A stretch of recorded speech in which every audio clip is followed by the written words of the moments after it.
keessatti bifa wal fakkaatuun itti fufee jiraatuun akkuma beekamu uummanni Oromoo bal'aaf miseensonni qeerroo bilisummaa Oromoo ammoo roorroo kana sabaa fi biyya isaanii irraa fonqolchuuf ijibbaata falmataa kan jiran yoo ta'u gama biraatiin ammoo warraaqsi galaana uummataa qeerroo bilisummaa Oromoo labsamee osoo gaggeeffamaa jiru wareegamni qaroo Oromoo weellisaa dhaloota qubee Hacaaluu Hundeessaadha daran ammeessuudhaan laguun gabaa fi gurriin geejjibaa torbanootaan lamaan darbanii as hojiitti hiikamaa erga ture booda guyyoottan muraasaa as garuu laguun gabaa gurriin geejjibaadha yeroo fi akka dhaabbatetti qaamota garaagaraan dubbatamaa jiraatu irratti yaanni qeerroo bilisummaa Oromoo maal kan jedhu qoratuuf gara miseensa qeerroo bilisummaa Oromoo tokkotti bilbilee marii waliin qabaannee fi tarkaanfilee tibba kana waraanni bilisummaa Oromoo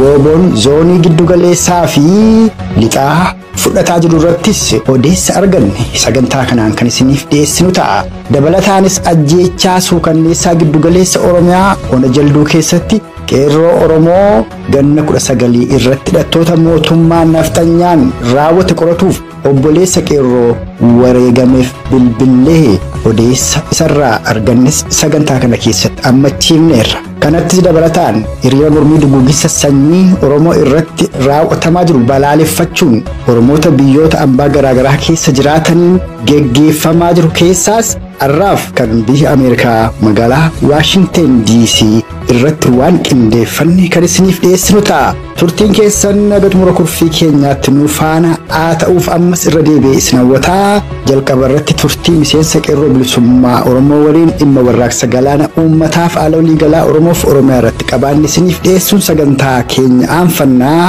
nu faana tura.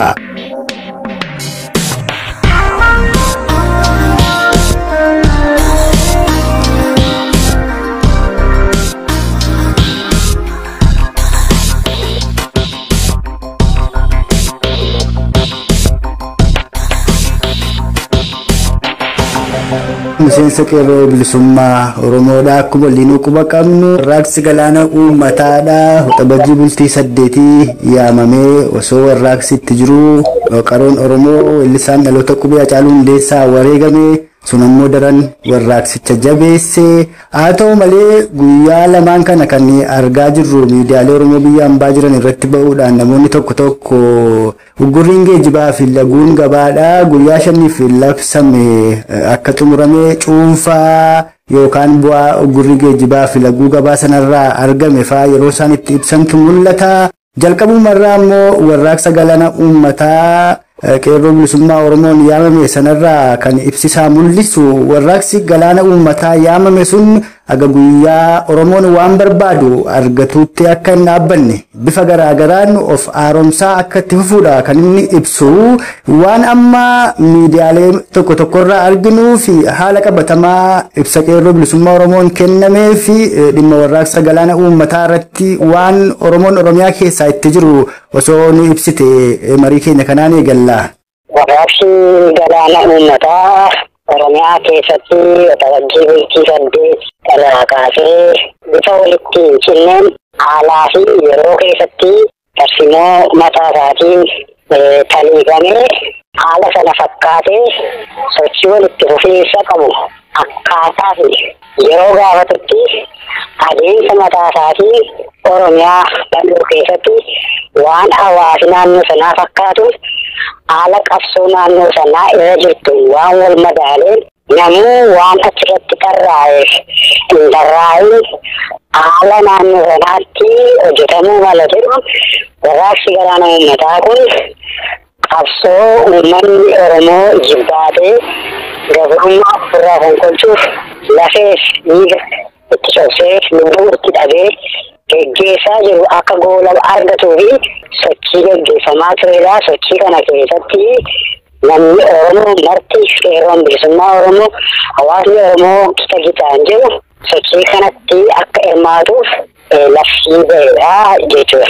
Labsii kanaan wal qabatee rajiiwwan 8 irraa kaasee waan garaagaraa galmaa'ee injifannoowwan warraaqsaa kufaatii warraaqsaa bara 2015 kudaja betorba aga kudasaddeet gargar qabaatti geggeeffame kudasaddeet jalqaba boodee immoo buutame sanarraa waan baratameen sochiin kun akka duuba hin deebineen gara fuulduraatti uummata Oromoo bilisoomsee nagaa waaraaf Oromoo bilisoome biyya walabumte ijaaruu keessatti bu'aa deeggarsa qabsoo bilisummaa Oromoo gama waraana bilisummaa Oromootiin geggeeffamaa ture sana utubee raawwii rakkinaatti taasisuudhaaf waan taasifame waan ta'eef kanaan hojii keessatti seenamee hojiiwwan hojjetameen immoo tarkaanfilee jajjabduun qeerroo bilisummaa Oromoo deebisanii ijaaruu walqabatee kallattii tokko jalatti caasaa tokko jalatti akka inni ijaaramu taasisuu jalatti walqabatee waan geggeeffame jira.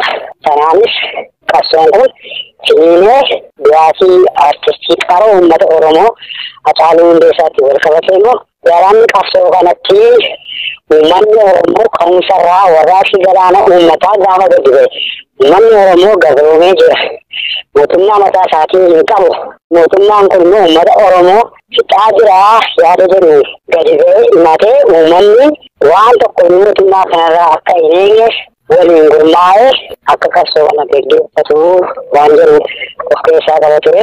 Sana waan hubannoo kana uumamee ture. Hubannoo kana keessatti immoo namoonni hubannoo kana hin hubatin gara biraatti qabsoo kana hawwatan malee waan kana deemee waan jalqabarraa qabsoon bilisummaa Oromoo warraaqsi galaana uummataa kun akeekkate keessatti wanti ta'e maal dhugumaatti mootummaan kun mootummaa uummataa ta'uu hin taane mootummaa uummata Oromoo fixu ta'uusaa ajjeechaan uummanni Oromoo goleelee arfan irratti raawwataa ture gama artistii beekamaa uummata Oromoo seenaa uummata Oromoo keessatti baatee qabsoon bilisummaa Oromoo galiisaa akka qaqqabu onneef haamilee ta'ee dudduuba qabsoo kanaa gurra qabsaa'ota Oromoo keessaa qabsoon akka bilbiltu taasisaa ture kana daran qabsoo kana itti fufsiise diisaa jabaatee itti fufuudha. Kanaanis biyya keessatti sochiiwwan jajjabduun geggeeffamullee warreen qabsoo kanaa butuu barbaadan qabsoo bilisummaa Oromoo kana irra aanuu karaa salphaatti barbaadan yeroo garaagaraatti tartiiba mataa isaanii dhahatanii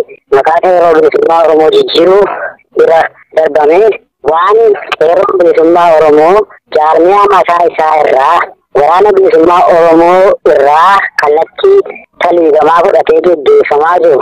Hojii qeerroon bilisummaa Oromoo hojjete akka waan ofii isaaniiti hojii kana karoorsaniitti raawwatanii biyya keessaa dhageettii qabaniitti miidiyaa biyya alaarra ofirraa qabanirraa yeroo isaan ololan argineerra ammoo yeroo ammaa fi qeerroon bilisummaa Oromoo sochii geggeessaa jiru waan kana da'oo godhatanii wanni biyya alaa keessaa oofamaa jirullee biyya keessatti akka inni sirrii hin taane qeerroon bilisummaa Oromoo hawaasni Oromoo gongumaadhuma jira maaliif jennaan waan hin ta'intu akka ta'anitti dubbataa jiru. Wanni beeku miidiyaadhaan dubbatamu uummata Oromootiif bilisummaaf deemqabu. Miidiyaan addunyaa kanarraa bilisummaa nama gonfachiise miidiyaadhaan bilisummaa argatte hin jirtu. Miidiyaan onnachiistuu akaastuu qabsoo bilisummaa saba qabsoorra jiruuti. Miidiyaa akkasitti hin beekna. Hawaasni miidiyaa qabu informationii gahaa odeessa gahaa argateetu adeemsa qabsoo isaatii tooftaa ittiin uummata qabsoorra jiru sana sochoosanitti fayyada malee qabsaa'aa ta'ee uummata sana hin bilisoomsu. Maaliif jennaan lafarratti yoo gadi bu'e waan tarsimoo jedhamee gadi bu'e sana qaamni raawwatu hin jiru jechuudha. Achuma miidiyaa irrattitu leenca ta'ee hafe waan kun.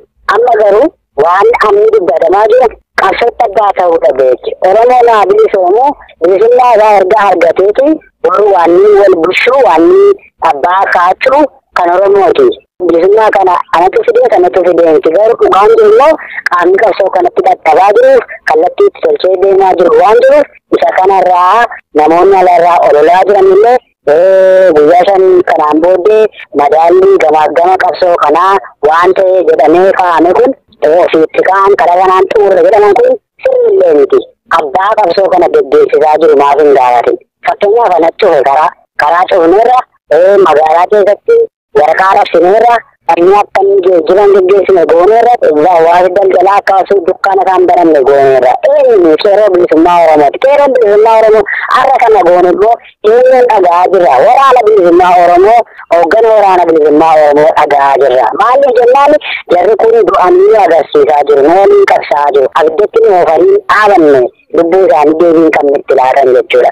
Kanaaf wanti amma biyya alaatti haala kanaan abbaa qabsoo ta'uuf deeme nama qabsoo geggeessaa jiru moggeessuutti deemama jechuudha. Moggeessuu qabsoo bilisummaa Oromoo saamuudhaaf qabsoo bilisummaa Oromoo waraana bilisummaa Oromootiin geggeeffamaa jiru gatii dhabsiisanii ofii abbaatti ta'uu bu'aasaa irraa saamuudhaaf warra as ba'anidha. Nuti ni beekna garuu maal kun hayyoota irraa kun hin eegamu. Qabsichi eenyuun akka hoogganamaa jiru qeerroon bilisummaa Oromoo immoo akkamittiin akka ilaalaa jiru kaaftee egaa yeroo garaa garaatti miseensota qeerroo bilisummaa Oromoodhaa biyya keessaati dubbiseenis uummata Oromoo dhageessisaan ture. Isaanis olaantummaadhaan qabsoo kana kan geggeessaa jiru miseensota qeerroo bilisummaa Oromoo fi hawaasa Oromoo bal'aa akka ta'e isaan immoo hooggansa ajajoota waraana bilisummaa Oromoo irraa akka fudhatanidha kan isaan kaasan akkuma amma kaaftu. Haa ta'uti Oromoonni biyya ambaa jiran kuni baay'een isaanii yeroo ammaatti aduutti bokkaatti waan hundattuu dadhabne son jedhin yeroo dhibeen koronaa vaayirasii immoo addunyaa guutuu yaaddessaa jiruttu lubbuu isaanii sanaafuu saaxilaniitu gadi ba'anii baasota garaagaraa dura bakkoota garaagaraatti ba'anii Oromoota biyya keessaa dhumaa jiran kanaaf sagalee ta'aa jiru. Inni kun galata kan galchisiisuu qabudha. Haa ta'uti bakka dogoggorri jirutti immoo walitti himuun waanuma jirudha. Mee amma immoo gaaffii akka biraatti tancee innis maali? Waraanni bilisummaa Oromoo WBO'n kan kanaan duraarra daran giddugaleessa Oromiyaattis kibba Oromiyaattis dabalataan immoo lixa Oromiyaatti iddoo garaagaraatti tarkaanfilee boonsoo fudhataa jiru. Kan jedhutu jira. Ati gaamma kan giddugaleessa Oromiyaa fi lixa Oromiyaa quba qabda dheetuman abdadha gidduu sana waan jirtuufi mee dhimma kana irratti qabatamaatti waan jiru soo uummata Oromoof ibsite. Dhugaadha diyaaspooraan biyya alaa keessaa yoo burjaajii 2018 bilisoomneerra jedhamurraa fayyee biyya keessatti uummanni Oromoo akka miidhamaa jiru hubatee tarkaanfii of duuba hin deebine uummanni keenyaan bilisoomne dhugaatti waan biyya keessa deemaa jiru immoo waan sirrii nuti jiruun hiriira mormii bifa garaagaraatiin keessaa lixa Oromiyaa fi kibba Oromiyaarra neetwoorkii cituusaarraan kan ka'e haalli diyaaspooraan itti deebi'uuf ijaaree mootummaa kana balaaleffatte baay'ee nama ajaa'iba. Ammallee sanuma keessa jira. Waamicha illee sanuma gochaa ture. Barreeffamaanis ta'uu ammoo miidiyaadhaan illee kun jajjabaatee bifa qindaa'etti bahuu qaba. Warreen miidiyaadhaan dogoggoroota akkasii raawwatan immoo walbira dhaabbatanii mooraa qabsoo keenya jabeessuudha. Daandii isaa irra hin jirrellee akka hin taaneef hooggansa tokko jalatti dhumnee qabsoo kanatti booda gochuu akka qabnullee asumaan akka hubatan jenna. Inni irraa nuti akka qeerroo bilisummaa Oromootti waraanni bilisummaa Oromoo bifa haaraatiin sochiisaa goleelee afaan irratti erga socho'uu jalqabeetii waan addaa agarre yeroo itti mootummaan jibbaatee uummata sitaa jiru humni uummata kana ittisuudhaaf gadi ba'e mata kanarraa waraana bilisummaa waraana baraarinaatti ajjeesaa jiru waraana bilisummaa Oromooti. Waraanni bilisummaa Oromoo tarkaanfilee jajjabduudha kan inni fudhachaa jiru. Akka qeerroo bilisummaa Oromoottis waraana kana sochii kana yoo ibsine numa biratti lixa Shaggar keessatti naannoo Nyamaar keessatti tarkaanfii jabaa waraana diinaa goole naasise rifaasise tarkaanfii jabaa fudhatee waraanni bilisummaa Oromoo achi keessa socho'u waraana diinaa uummata Oromoo goolaa jiru kana adabeetu uummata Oromootiif jiraachuu isaa yeroo inni itti mirkaneesse humna diinaarraa meeshaalee calloo diinaa boojiidhaan qabsoo bilisummaa Oromootiif galcheera. Achuma lixa Oromiyaa keessatti tarkaanfii fudhatame keessaa onaa Anfilloo keessatti naannoo Gandayetti bakka addaa Goomjeetti waraanni bilisummaa Oromoo tarkaanfii fudhateen waraana diinaa naannoo qabatee dhufee loluuf seene naannoo inni qabate buqqisiisee wantoota jajjabaa waraanni bilisummaa Oromoo irraa dhuunfatee hagaa uffata bokkaa 12 kilaasha 12 ammoo waraanama kan mootummaa kanaa bilisiginnaa jechuudha. Nama tokko harkaan qabatee lubbuudhumaan harkaan boojee injifannoodhaan galee jira. Hanga guyyaarraa nama lubbuun qabame sanallee barbaachuudhaaf waraana hedduu bobbaasee ofuma garuu battala waraanni bilisummaa Oromoo jirullee geessee akkan dhukaasne qeerroon bilisummaa Oromoo mucaasaa tokko ta'anii hojjennu quba nu qabsiisee jira. Onuma Sayyoo keessatti naannoo Tuulamaa garee 23 keessatti tarkaanfii boonsaa waraanni bilisummaa Oromoo fudhateen waraana diinaa hedduu ajjeesee gariin madeessee naannoo mooraatti deebiseera.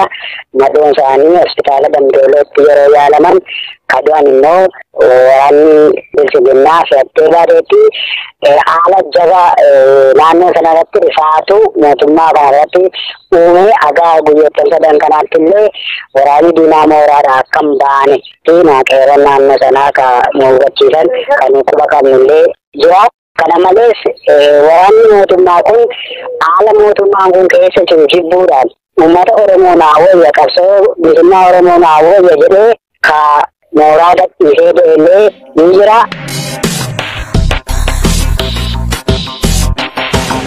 Hordoftoota dhaggeeffattoota raadiyoo sagalee walabummaa Oromiyaa jaallatamu kan amma isin dhageessifne kun marii gabaabaa miseensa qeerroo bilisummaa Oromoo tokko waliin dhimma warraaqsa galaana uummataa qeerroo bilisummaa Oromoon yaamamee osoo gaggeeffamaa jiru ajjeechaa suukanneessaa qaroo dhaloota qubee ija hawaasa Oromoo weellisaa Oromoo Hacaaluu Hundeessaa irratti raawwateen wal qabatee daran jabaachuun uggurriin geejjibaa fi bittaa gurgurtaadhaa guutuu Oromiyaa keessatti torbanoota lamaan asaanan kana hojiitti hiikamuudhaan bifa gaariin osoo deemaa jiru guyyoottan lamaan asaanan kana immoo namoonni muraasni uggurriin geejjibaa fi laguun bittaa gurgurtaadhaa deemaa jiru yeroof akka dhaabbate fakkeessuudhaan ibsa irratti kennaa waan jiraniif yaadni kun attam qeerroon bilisummaa Oromoo isa kana maal quba qabaa qoratuuf marii gabaabaa miseensa qeerroo bilisummaa Oromoo tokko waliin qabaanne isiniif dhiyeessineedha. Kanatti immoo aansuudhaan ajjeechaa suukanneessaa giddugaleessa Oromiyaa lixa Shaggar Hona Jalduu keessatti qeerroo Oromoo umuriin isaa ganna 19 irratti loltoota mootummaa kuneeffataa Empire Itiyoophiyaan raawwate qoratuuf obboleessa qeerroo ajjeefameetti bilbilee odeessa guutuu arganne isiniif dhiyeessinaa. Innis muuziqaa ce'umsaa kana booda eegalaa itti dhiyaadha.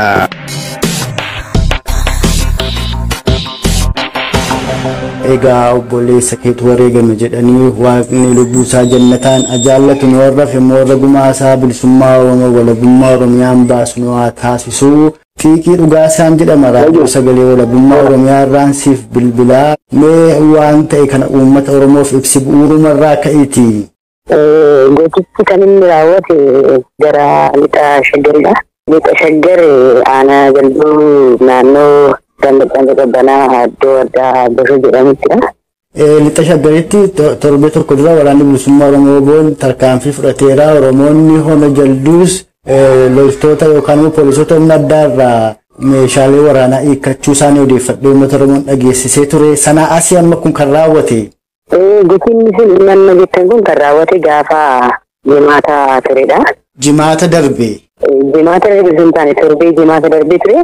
Torbee jimaata darbee kan raawwate torbee dubbata darbee gaafa 28 gaafa sana halkan keessa naannoo sa'a 11tti kan siqu waraanni yookaan humni addaa Oromiyaa kun naannoo mana keenya Ganda Qabbanaa iddoo Bosoo jedhamu kanatti dhufe. Hayyee. Obboleessi koo Dagaagaa Badhaanuu jedhama. Achi booda dhufaniitoo maatiitti seenanii naannoo sa'aatii 11 jechuudha humni addaan kun. Egaa maatiitti seenanii abbaa koo reebanii gadi baasan ture. Abbaa koo reebanii gadi baasanii abbaan koo isaan dura jalqaba dallaarraan seenanii dallaa seenanii gaafa isaan barreen kutan abbaan koo dallaa kana cabsirra jedhee gaafa jalabanii jedhu isa reebanii kan biraa gadi baasan. Achi isa reebanii gadi baasanii midhaan kutaa keessa ciisuu qofaatti qaba ture. Hayyee. Midhaan kun kutaa kana keessa ciisuu ture. Achi maagerii arganii maagerii harka ol qabu jedhanii qawwee isaanii itti qabanii too hidhattanii qabdu meeshaa fidaayii godhuu fidaa jedhanii beeksisaa turan jechuudha maagerii koo. Amma humnaa kee yookaan harmee keetti meeshaa qabu? Tole. Ati lakki nuti meeshaa hin qabnu jedhanii beelli koo jettee isheen waggaa isaan garatti isaan didaniituma garaa jabaatanii Jalli kun isin dandaatti kun meeshaa amadoositti jettee oduma isaan galatti birriis qabdu birriis gaafa jedhanii illee birriis manaan qabnee jettee oduma isheen bakka waattuu achi mana sakatta'anii dhabanii waan hunda sakatta'anii oduma saanduqa barabbaranii gaafa saanduqa keessatti sabbata akkan hidhatan jira ture isa argan gaafa isa arganii beeku akka namni dhiidhaan hidhatanis akka waa ta'u sabbata ofii jabeeffatan beeku waan ta'eef harmeedhaan sabbata sana itti aantee ni keera jedhanii. Loltoota yookaan poolisoota sanatu jedha. Addaa sanatti jira. Achiyoo. Abuudhaatti mucaan lafa ciisetti qabsanii itti seenanii mucaa gaafa qabuuf jedhanii mucaan oluma jedhee isaan faana ba'ee achii mucaa meeshaadhuma isaaniitii rukutanii fuula isaa keessa mariisanii. Jalqaba toora isaasaan rukutaniitti qawweedhuma yookaan afaan isaa yookaan hedduu qawwee rukutan jechuudha. Fuula isaa rukutanii mariisanii fuudhanii deemanii harka isaa walitti hidhanii miila isaa qolaa jechuudha. Tole. Achii fuudhanii deemanii konkolaataa harka isaa walitti hidhanii nama biraas immoo Yoossan Tulluu kan jedhamu jira ture. Tokkos immoo Biraanuu Alamuu kan jedhamu tureera. Kan isa duukaa qaban isaan nama sadii jechuudha. Ollaadhuma keessan warri kun? Isaan ollaadhuma keenyadha. Tole. Achii booddee qabanii fuudhanii deemanii obboleessi koo akka waan dura meeshaa inni fuudhee itti fakkeessanii ta'e midhaan xiqqaadha nama umurii 19 waan caalaniiti. Kutaa 11 barachaa jira. Achi fuudhanii deemanii ta'e mucaa isa tokko naannoo magaalaa Shibutee kan jedhamu keessatti gallachiisanii. Isa kamiin lakkisu gaama sadan keessaa? Biraanuu kan jedhamu. Tole. Kana odeon gadiin dura obboleessa kiyya konkolaataa irraa beekanii akkuma harka walitti hidhanii jiru iddoo qabameessa kanatu beekaa jedhanii rasaa kan dhaanii isaa jettanii akkasumatti biraa deemanii konkolaataa irraa beekanii naannoo ganda Shibutee iddoo addaa qofa jedhamutti. Amma mana keessanirraa fuudhanii agam deemsisaniiti bakka isaan itti rasaasaan rukutanii ajjeesan agam fagaata mana keessanirraa maqaa obboleessa keessi eenyu akka inni jedhamu osoo sumaan uummata Oromoof ibsite. Keenyarraa akkasa naannoo kiiloomeetira 2 ta'a ture kan isaan deemsisan jechuudha. Maqaan isaa Dagaagaa Badhaanee jedhama. Dagaagaa Badhaanee Gadaa jedhama. Tole. Achi naannoo kiiloomeetira 2 kana fuudhaniitoo iddoo kanatti egaa ajjeesanii booda isaa achumatti sentee biraa deeman rasaasaan rukutanidha. Egaa naannoo isaa 11 halkan jechuudha amma kun gara bariidhaa moo galgala? Gara barii halkan keessa gara bariitti jechuudha gara bariitti siqan sa'aatii 11 jechuun gara bariitti siqan egaa qabanii mana sakatta'anii naannoo itti fuudhanii deemanii lafti gara bariitti siqee jechuudha naannoo sa'aatii 12. Tole. Achi booddee isa ijaajjeesanii kiyyuu nagarree isaan garii akka ijoolleen midhaan inni tokko gadi lakkifame sinnuu isheetti inni Biraanuun kan jedhamu kan gallakkifame nutti innuma sana iyyuu mataa keessanitti kan naqa jedhee dhaadachaa deemaa jedhanii nutti himan. Poolisiin qabe kun gaa? Inni addaa jechuudha inni itti addaa. Tole. Achi booda midhaan isaa Biraanuu sana gallakkifanii Yoossan Tulluu kan jedhamu immoo ammayyuu gadi lakkifame mana hidhaa keessa jira mana hidhaatti dararaa jira. Amma mana hidhaa eessatti sammuu kan dararaa jiran? Achuu waajjira poolisii Aanaa Gandoo keessattidha. Inni ammayyuu iddoodhuma sana jira akkanatti obboleessa koo bakkeetti ajjeesanii biraa deemanii eeggas immoo kun haafuutti qe'eetti deebi'anii maatii rakkisaa jiru ammallee namoota baay'ee naannoo sanaa rakkisaa jiru. Erguma mucaasa kan amma obboleessa kee ajjeesanii boodayyuu sanaan hin dhaabbanne ol deebi'aniitu maatiidhaaf namoota naannoo rakkisaa jiruudha kanatti jettu.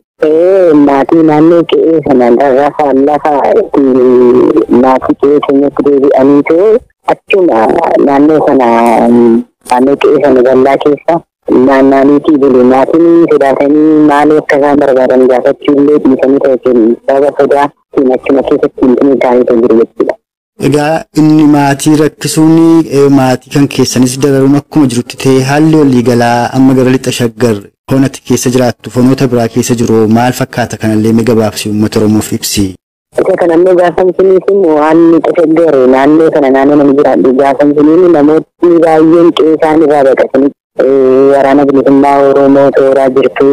Waan isaan nyaatan kennaafii jirtu jedhamanii barbaadamaa jiran qe'ee isaan irraa baqatanii kan jiran hedduudha fakkeenyaaf warra argaa kan jedhamu namichi tokko amma qe'ee isaa irraa baqatee jira. Maatiin isaanii qe'ee irraa baqatanii jiru. ammallee barbaadamaa jiru lafa jiranitti akka qabamanii qabamu qofa osoo hin taane immoo namoonni baay'een samalee karreeffamaa jiran hin jiru meeshaa fudhatan jedhanii jechuudha. Dhugaadhumatti guddoo nama gaddisiisa gaama gochaan amma maatii kee dabalatee hoonatti keessa jiraattu irratti Oromoo mudataa jiru kun lixattis guutummaa giddugaleessattis gara kaaba shaggarittis kibba Oromiyaattis iddoo hundumaatti waan kanatu mul'ataa jira. Egaa kun hundumtuu furmaata akka argatuuf meeti dhaamsa gabaabaa yoo uummata Oromoof qabaatte dhaammadhuutii har'aaf asuma irratti xumurree fuuldura immoo sitti deebiinsi odeeffadha. Ani egaa dhaamsi uummata Oromoof qabaatee yoo jiraate uummanni Oromoo lafa kamitti badiisaa tokko malee ajjechaa sukkaneessaan bara kam keessa yoo raawwatan irratti raawwatamaa jira. Uummanni keenya haalaan akkaan dararamaa jira. Uummanni keenya du'an taane du'aa jira. Du'a fufkisaa haala fufkisaadhaan ajjeefamaa dararamaa qe'ee irraa buqqa'aa jira. Gochi salphachiisan gochaan sukkaneessan hojii salphinaan irratti raawwachaa jira. Kana keessaa uummanni Oromoo kaabaaf kibba addiidha. Giddugaleessa osoo hin jenne waliin jedhamatee kummaadhaan ta'ee mootummaa kanaan nyaachaa jiru kana ofirraa buqqisuu qaban jedhaan. Mootummaan kun mootummaa kamiyyuu caala sirna kamiyyuu caala sirni miliika uummata Oromoo nyaata jenna malee sirna miliika caala uummata Oromoo nyaachaa jira. Yoo ilaalle maatii keessaa bakka tokkotti namni sadi kan du'e hin jira akka ilaallutti naannoo gara Wallaggaa yoo ilaalle jechuudha. Gochaan kun Wallagga qofa keessatti miti iddoo garaagaraa kun raawwachaa jira. Mana irratti gubaa jiru. Nama dararaa adda irratti geessisaa jiru. Kana qofa osoo hin taane kun kan miidiyaadhaan beekamu haa ta'u malee kan nama jalaa dhokatee jiru gochaa hedduu isaatu jira waan ta'eef uummanni Oromoo ammallee waggaatti jira gaafiyya waan danda'uun waan godhuu qabuun yoo of harkaa qabaate hidhatee yoo kan of harkaa hin qabaanne immoo gara isa baatetti falachuu qaban jedhaani dhaamsi uummata kootiif qabu isa kanadha. Kan biraa immoo uummata Oromoo eenyu maqaa yoo kan nyaachaa jiru kan isa gurgurachaa jiru biyyoon irra iyyuu kan isa keessa jiru kan keessa isaa jiru kan itti isaa beekudha. Deessee isa kana of keessaa baay'ee uummanni Oromoo isaan jedha. Kan amma dhageessan kun ajjeechaa suukanneessaa lixa shaggar hola jalduu keessatti dargaggoo Oromoo umuriin isaa ganna 19 irratti poolisii humna addaa Oromiyaa jedhamuun raawwate qoratuuf obboleessa isaatti bilbilee odeessa guutuu argannee sin dhageessifneedha. Kanatti immoo aansuudhaan duguuggaa sanyii loltoota poolisoota mootummaa Kolonel Abiyyiin walitti fufiinsaan ilmaan Oromoo irratti raawwataa jiru balaaleffatuuf Oromoota biyyoota ambaa garaagaraa keessa jiraniin hiriiraa fi mormii geggeeffamaa jiru keessaa har'aaf mormii hawaasa Oromoo biyya Ameerikaa magaalaa Waashingten DC naannoo saniin geggeeffamaa jiru irratti marii waayilli keenya falmattuu lammiidhaa qooddataa hiriirichaa waliin taasifte isiniif dhiyeessinaa tiliyaadha.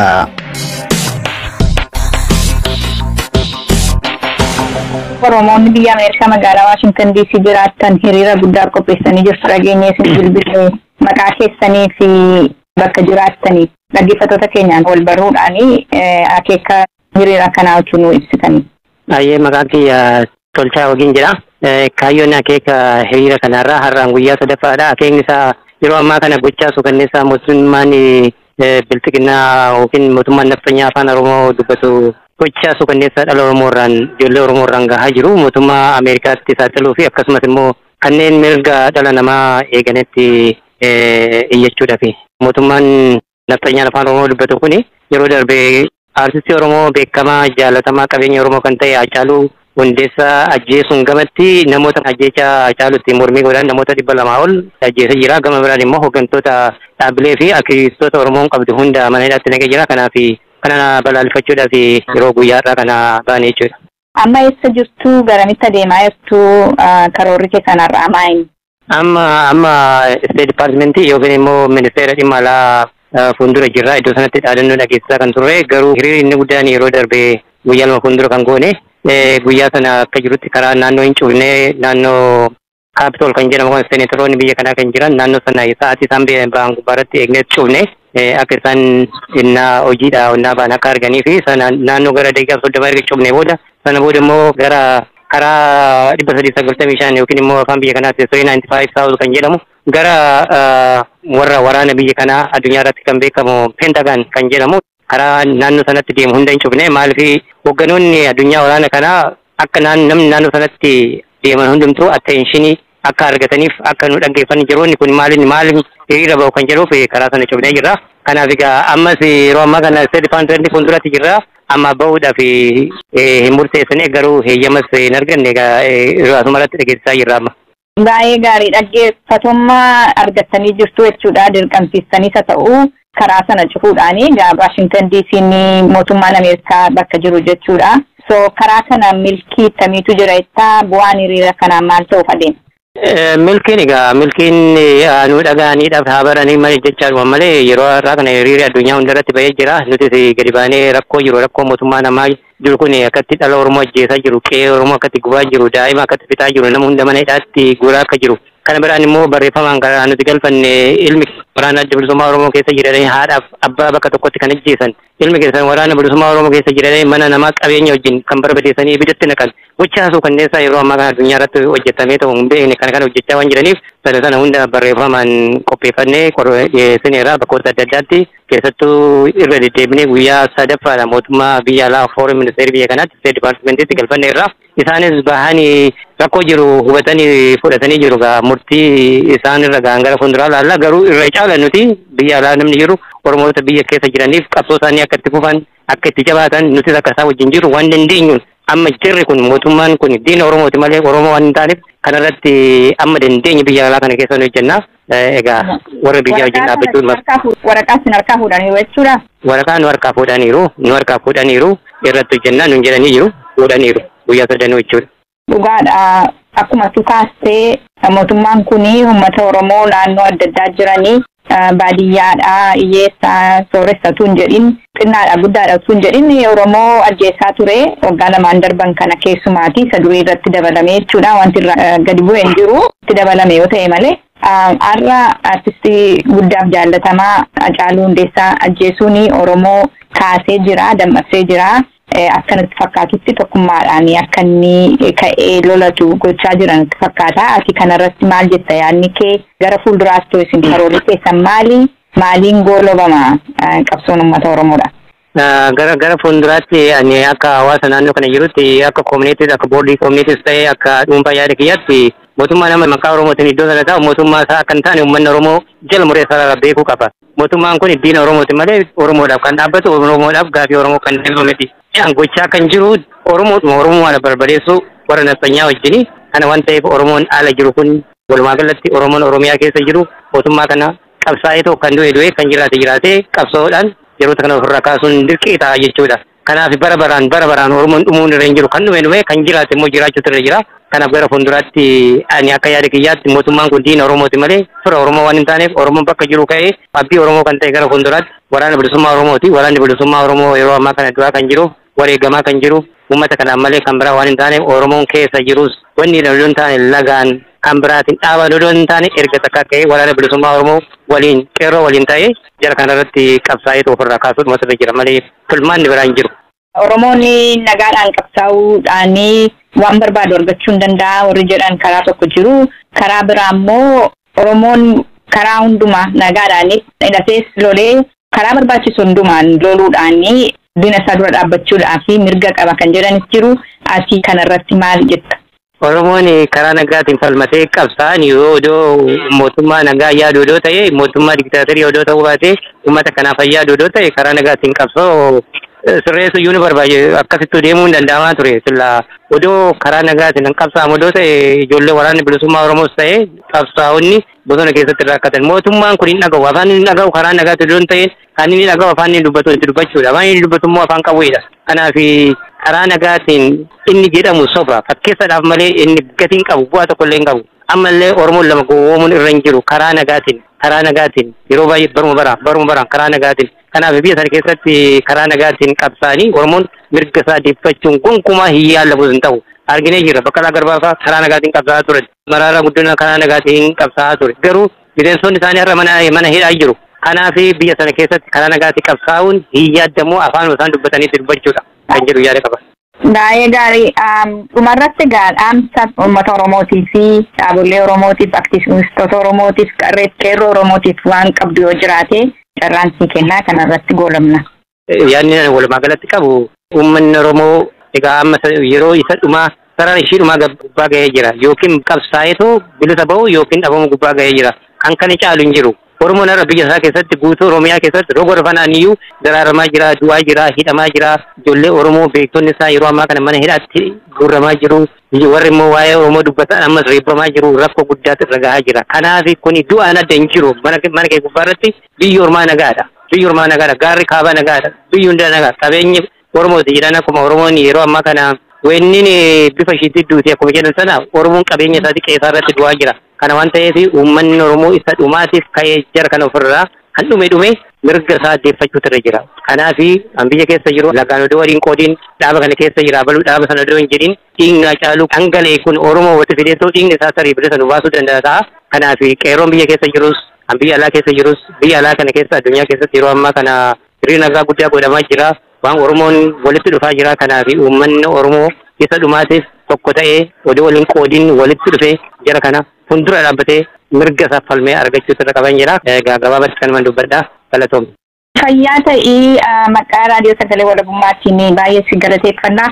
Waan tokko duwwaan si gaafachuu barbaade gabaabaadhumatti gumaanii artistii jaallatamaa Hacaaluu Hundeessaadha. Attamitti maaliin ba'a? Maal yoo goonetu gumaa isaa baafne irra jenna isa jedhu irrattitu waa tokko nu laatte. Gumaan Hacaaluu bahuu kan danda'u bilisummaadhaani. Gumaan Hacaaluu bilisummaatu ba'a. Dhiigni Hacaaluu bilisummaadhaan qaba. Eenyu akka hojjete ifa jira, beekamaadha. Oromoon hin beeka, hundi hin beekna. Argaa jirra, dhagaa jirra. Garuu immoo kan warri biyya sana bulchu warri Hacaaluu hojjete amma immoo maqaa warra biraatti maxxansaa jiru, warra dhoobatti biraatti waliin jechaa jiru. Miidiyaa of harkaa qabanni sagaleen hin jiru. Miidiyaan biyya keessa darbu hin jiru. Intarneetiin cufamee jira. Kanaaf haala jiru Oromoon yeroo ammaa kana hin beeka. Abaluu ajjeesee yookiin akka isaan jedhan kana waan fakkaatu miti. Kanaaf Oromoon gumaa Hacaaluu dhimmi Hacaaluu ajjeesise inni guddaan siidaa Minilikii. Kanaaf Oromoon siidaa Minilikii sana achi barbadeessuutu irra jira. Siidaa Minilikii sana ajjeesuutu irra jira. Kanaaf dhiigni Hacaaluu bilisummaadhaan ba'a. Egaa akkanuma kanaan jechuu danda'u. Gabaabsee tokko akkanuma. Gaaruma hordoftootaaf dhaggeeffattoota raadiyoo sagalee walabummaa Oromiyaa jaallatamu kan amma maayisa irratti isin dhageessine duguuggaa sanyiidha. Mootummaa kunuunfataa Impaayera Itoophiyaa yeroo ammaatti Koloneel Abiyyiin durfamu uummata Oromoo irratti raawwataa jiru balaaleffatuuf yookaan mormuudhaaf Oromoota biyya Ameerikaa magaalaa Waashingten DC'f naannoo san jiraataniin torbee kana taasifame keessaa kan waa'illi keenya falmattuu lammiidhaa qooddataa hiriirichaa tokko waliin marii gabaabaa taasiftee isiniif dhiyeessineedha.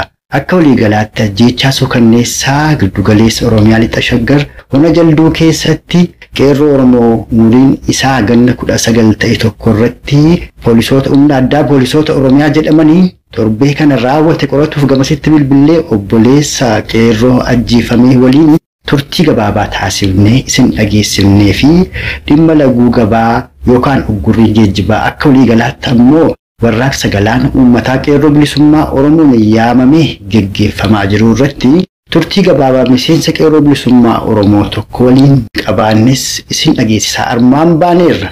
Isin dhaggeeffattoonni keenyas turtii qaataa ilaa ammaatti nu faana qabaattaniif